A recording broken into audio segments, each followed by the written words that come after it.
Welcome back to the Wolf of Property and Casualty. I'm your host, Derek Lasniak, with over 15 years of commercial broking insurance experience, focused on the middle market, upper middle market, and national account space. Joining for another episode of what we like to call Claiming the News. Claiming the News is where we look at things that are in the news, typically resulting around a claim, and analyze what that means for the insurance marketplace and what that means for trends and situations and ongoing matter. And I've been working on this one probably more than I have on other episodes, because it's a big deal, but it's one of those insurance rulings where it's a big deal for somewhat of a finite market. And I'm going to spend some time today saying why I think it's indicative and it's maybe signaling for changes in terms of claims moving forward. And so, what I'm talking about is the recent Supreme Court ruling, unanimous ruling, I should say, in a landmark case related to a broker liability. So, transportation and trucking primarily. And this case was from many years ago, and it revolves around C.H. Robinson. I'm going to define some of these terms for those of you out there who maybe don't have a lot of exposure to this, because this is one of those items where it's a big deal in the insurance space. And if you're in the insurance space, you should know about what's going on. But C.H. Robinson is maybe the largest freight broker in the country. And so a freight broker doesn't have hard assets. They're not necessarily showing up with a C.H. Robinson truck to deliver goods, whether it's from a manufacturer directly or in the business of logistics. They are literally somebody who says, tell me what you need and where you need it moved to. And I'm going to be the one to go find the carrier. And the reason that freight brokers exist is because if you're in Wisconsin, you think about like the Schneider trucks you see on the road. Well, there's not that many companies that have 2,000 trucks, and those companies are typically going to be beholden to very large customers. For the majority of freight that get moved around in this country, it's being done by smaller trucking outfits and a lot of, frankly, owner operators. You can make a great living owning your own asset, owning your own truck, and maybe traveling with your significant other. You own the truck, but you don't have access to the loads. So you want to drive 3 times a month from Wisconsin to Denver. That's your lane, but you don't have the ability to go out and find out who needs stuff moved from Wisconsin and Denver. So those people are going to go to a broker. It's much like buying insurance. You're going to go to a broker, and that broker is the one who's going to figure out who needs the loads moved, who needs stuff moved from Wisconsin to Denver. And so C.H. Robinson is a logistics broker, sometimes use the terms like 3PLs. And their job is they're going to go to a big company that is making widgets, but not in the business of owning their own transportation system. Not all big companies want to be in the business of handling the headaches that come with shipping their product. A lot of companies say, look, I want to make widgets, and I'm just going to make widgets, and I'm going to outsource getting my widgets to the end supplier or downstream. And so they will hire C.H. Robinson or any of the other hundreds or thousands of brokers out there and say, these are the loads, this is where it has to be. You handle it. You go find the owner operator or the 20-person trucking company where they're going to give a good rate in that lane. And I'm going to expect you to pool from all the available units that can get my product from A to B. I'm going to expect you to find the right one at the best price and get my product there in a timely and in a safe manner. So much like anything, there's a world of I have a product that needs to be moved. I don't have my own truck to move it. And therefore, I'm hiring somebody to outsource moving of the product. And some companies might hire directly an actual owner operator. They might hire a trucking company directly. But if you don't know this already, the majority of organizations, especially when they have products that maybe go nationwide, if you think about a manufacturer, I might have a load that needs to go to Vermont and then one that goes to Georgia. And I don't have a regular load. It's just wherever the customer is where it goes. And so I can't tie up capacity for a trucking outfit. So I rely on this broker who in essentially real time can facilitate the movement of my assets where they need to go. So we've established now we have the person who, has the shit that needs to be moved. And then we have the broker who's in the business, not of doing the moving, but working with the person who needs something moved and finding the person who can in the best position at the best available price to move it from A to B. And so the ruling that came down is an old case from C.H. Robinson, and it's been closely watched because for all intents and purposes, I think the logical person thinking about insurance would say, C.H. Robinson, all you did was find me someone to move my assets from A to B. Your duty of care in establishing that is focused primarily around, did you get my product there on time and did you get it there without it being damaged? That would be the things that would come to mind. Well, this lawsuit, which is from a an accident of a company called Caribe Transport 2. I imagine they're probably like a owner operator or like a 5-person trucking outfit that CH Robinson hired and to move Montgomery's assets from A to B. This has challenged the idea that no, broker, you have a more of a responsibility in this argument than just making sure it got there on time and it got there in one piece. We're now questioning, what did you do to make sure that Caribe Transport 2 was a good driver, a safe driver, had adequate insurance? Because it's not so much the assets that are in the back of the truck.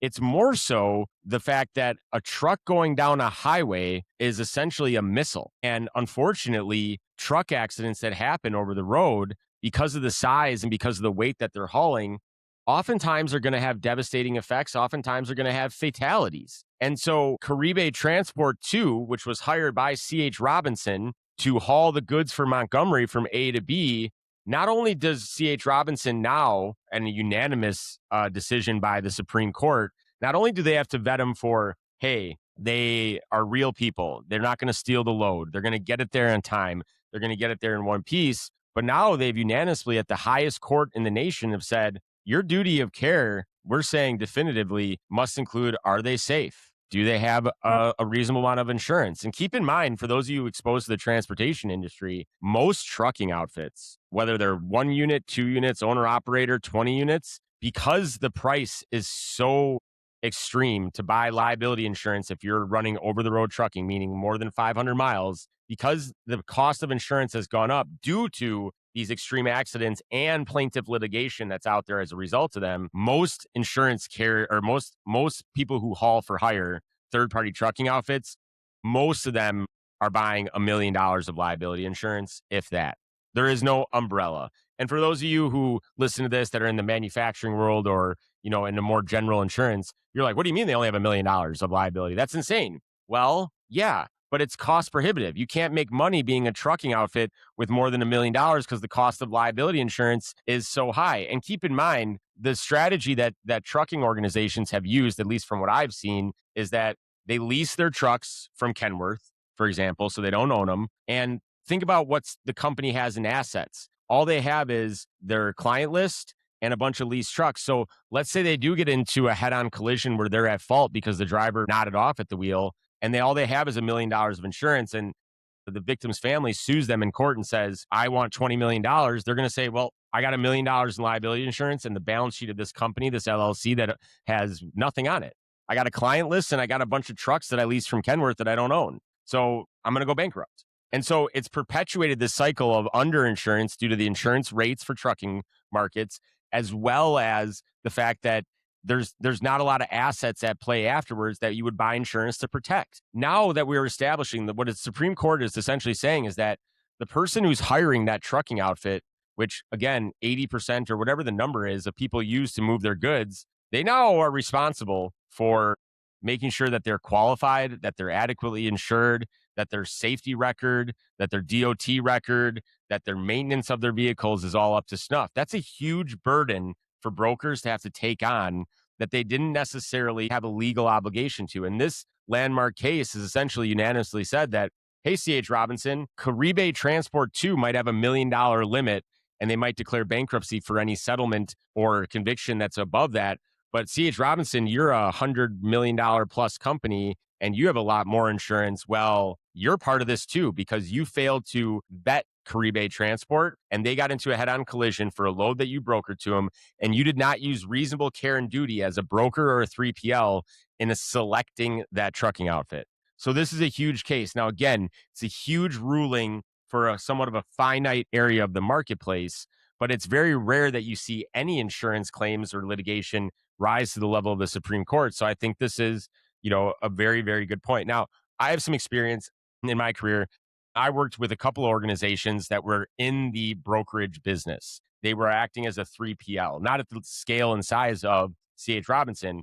And so for you out there who are maybe listening to this and understanding this ruling and saying, well, obviously, yeah, I would expect them to make sure that not only are they getting my goods there safely and in a timely manner, but I would expect that the broker I hire to do anything isn't, hiring a a shitty, end user. It would be like me as an insurance broker coming in and saying, "Hey, this price is the cheapest on this insurance policy, but the insurance carrier is rated C minus, and they're among the shittiest insurance carriers." No, you kind of have an expectation that I'm only bringing qualified insurance carriers to the table. So you might think that it's there, but this is kind of unanimously saying and definitively saying that no, no, no, you're going to be liable in a very material way if the things that you look at when you select this broker to move my stuff is not a reasonable person or a safe person. So what is the byproduct of this? And like I said, I worked with some brokers in my career, and I will tell you that it's not as easy said than done. If you're in the brokerage business, it's not just dedicated relationships that you have where you say,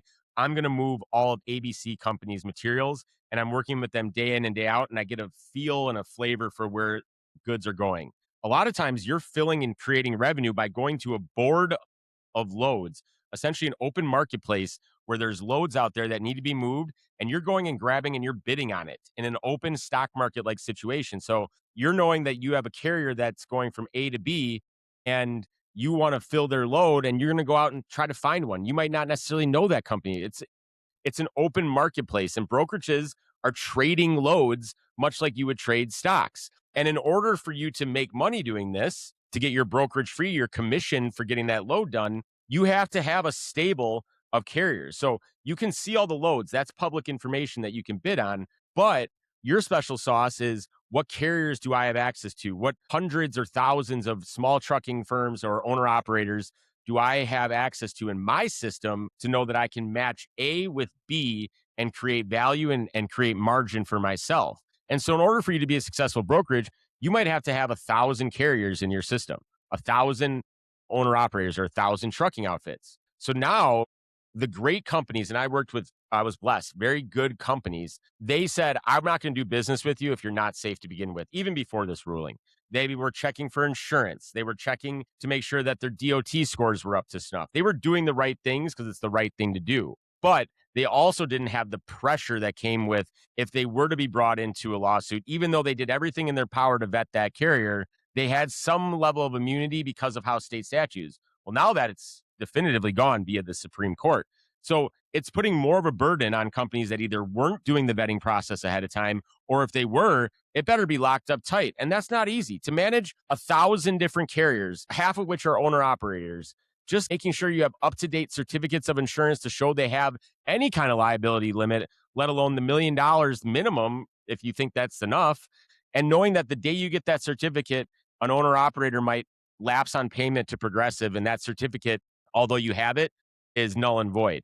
I mean, the burden now that goes into checking DOT scores every time you book a load and having real-time access to that. Granted, there's a lot of good software out there, but now it's just raised the height, because now it's that brokerage company's responsibility. And a lot of the brokers that I knew for my career, the brokerage was not that wasn't their sole business like C.H. Robinson. The brokerage might be part of a family of companies that do other things. And so now they have to risk that the liability includes other assets that they might hold, whether it's property, whether it's manufacturing operations. Maybe they started a brokerage. I had a client who started a brokerage because they were deadheading with the 6 trucks they own. They had a lot of deadheads back from dropping product off. So they wanted to start a brokerage so that they could get loads for themselves, so they didn't have empty miles. But again, now we've increased definitively the amount of liability that these brokers are taking on. And it's almost inherently going to be a sizable amount because, like I just told you, most trucking firms don't carry a lot of insurance, $1 million. And if you have 2 fatalities because you hit somebody head on and your DOT score was in the tanks because you failed some inspections and you forgot to go to a weigh station, now that $1 million doesn't go far enough. And now there's precedent to say that the other people are involved in that loss, like the broker who hired you should have known better. So it's going to put a huge amount of emphasis that was partly there in the underwriting of insurance process, but now is going to be definitively there for what is your standards? What are your vetting processes? How are you making sure that what you're seeing when you book a load is real time? Meaning, I didn't check their quote unquote MBR once, but I know as of today, this meets the standard for which I can broker a load to. And I think this is going to have a pretty dramatic impact. I called around to some of the insurance carriers. This was already a small market. If you were in the brokerage space, you operated in the liability that I'm speaking about that you inherently had, but now definitively had. We call that contingent liability. contingent because you're not moving the asset around. You probably don't even touch the asset. However, you were involved in placing the asset on the truck that it's going to move from. So you have a contingent exposure. It's not as much, you would think, as the person actually driving the asset, but the contingent exposure now is as big. And so there was not a huge marketplace for contingent auto liability for freight brokers. It was all E&S for the most part. Most of the standard line carriers, much like they've done with primary trucking liability, have exited that marketplace. You have MGAs, you have London, and buying these limits are not going to fall under the umbrella of a normal corporate business policies. And maybe you said, look, I'm not going to get brought in because the state protects me. I'm going to buy $1 million just to cover my ass. Well, now you have more unlimited, and you know that the trucking person that you're hiring the loads to doesn't have enough. So now whatever I had before is probably not enough if I have assets behind it that I need to insulate. And so it is going to squeeze what already was a very challenging insurance market. And don't get me wrong, I'm a little bit cynical on plaintiff attorneys because of the amount of billboards I see, but this is a good news for those chasing truck-like accidents in the personal injury world because they now have a definitive path to another pocket besides the person behind the wheel. They now know that without citing any claims or going through motions, that they can bring in the broker that hired them. And lastly, for those of you who stuck around who maybe say, I don't have to care about this because I'm a manufacturer, a food manufacturer, I will tell you that there are some landmark cases out there, and an insurance company has shared with me in the past that by virtue of having your goods inside the truck, you've done nothing more than make the widgets. Then you hired a broker, and then that broker hired a trucker, and that trucker was unqualified, low safety scores, get into a head-on collision. There's unfortunate fatalities, and now there's a $20 million lawsuit. You would think that the manufacturer, who all they did was make goods and hire somebody to move them, would be insulated because they had no control over who hired them and they had no control over the driving of the vehicle. But there have been cases that when the claim is egregious enough and the demand is so high, and in the right, keep in mind, the right jurisdiction, the right sympathetic jury, that all it takes is a good plaintiff attorney to get everybody involved. And you better be certain that a manufacturer who is tied to the loss just by having goods in the back, they're going to get named in that suit, and it's going to be on them to defend their way out of it. And some of the largest umbrella losses of manufacturers have come in poor jurisdictions like California, where they've been allowed to be brought in and their umbrella limits are now exposed. Moreover, how you select, if you are a manufacturer of goods that outsources your logistics, how you select your broker could be at play. For the same kind of thought process that's going on in the Supreme Court ruling, the same thought process that says, broker, you now have a liability and a responsibility to vet the trucker. What's to say that you as a manufacturer don't have that same duty of care to vet your broker? So if you use some shifty broker because they have a cheap rate in a certain lane and they subsequently hire a shifty trucking company, what's to say when that all comes to light and what you did to decide on that trucking firm or that broker is now called into question, and you have to defend that, yeah, you checked it. Or let's say you don't use a broker if you're a manufacturer, for example. Let's say you just found a trucking company. You're probably not doing any of the vetting that a broker would do or has been doing for good SISMA scores, good DOT scores, safety record, insurance. It just puts the burden on everybody that's not behind the wheel at a level that was maybe assumed, and the good ones are always doing it. But now it's definitively said that that liability is going to flow upstream. And so it's very rare that the Supreme Court rules on anything in the P&C insurance world. So this is a very interesting topic, very niche based, but something that absolutely, the more you think about it, and the more you expand, sets some precedent, if not legally, just from an underwriting perspective and how goods get moved across the country.